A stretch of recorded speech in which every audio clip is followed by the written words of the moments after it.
For a long time, the health work has been heavily promoted in our church and central to our evangelistic strategy. Reports today speak of the Adventist blue zones and note how Seventh-day Adventists live between 6 and 8 years longer than the rest of the population.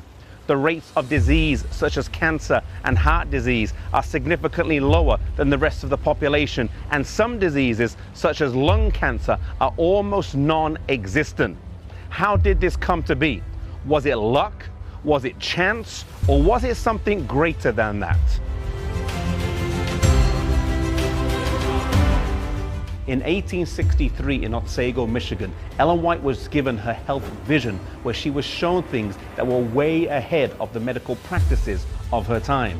For example, she was shown that tobacco was a slow, insidious, and most malignant poison, common knowledge to us today.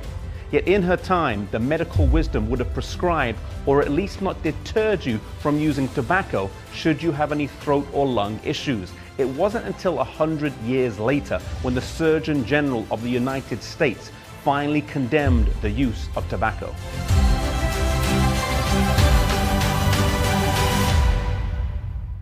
The vision was very broad in scope and encouraged holistic health and natural preventative medicine.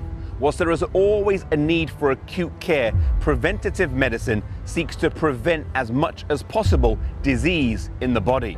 Under Ellen White's guidance, they set up a health institute called the Western Health Reform Institute.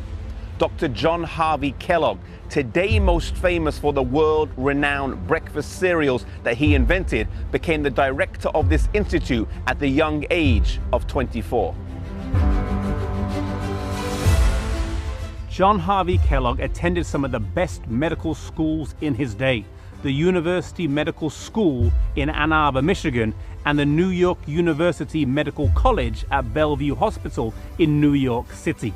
He graduated in 1875 and would go on to be one of the leading doctors in the United States, treating both the rich and famous as well as those less fortunate. He changed the name to the Battle Creek Health Sanitarium. Sanitarium is a twist on the word sanatorium, which was a health resort for invalid soldiers. Replacing the O with an A, he thus created a new word for the English language.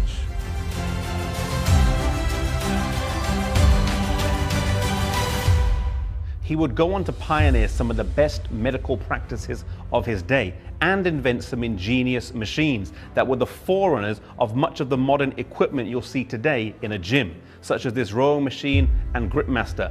Many of these were on the Titanic when it set sail for use by its wealthy passengers. The sanitarium would start out as a great witness to the message that God had given, but it would later veer off track.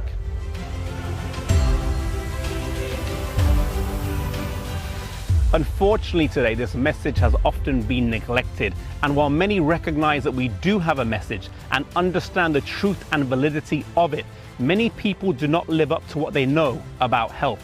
The health work was created to be the right arm. It was to assist the gospel, not to be isolated on its own, but to work harmoniously together. Healthy living was not to be an end in itself, but its purpose was to work with the gospel, creating an opening wedge to people's hearts.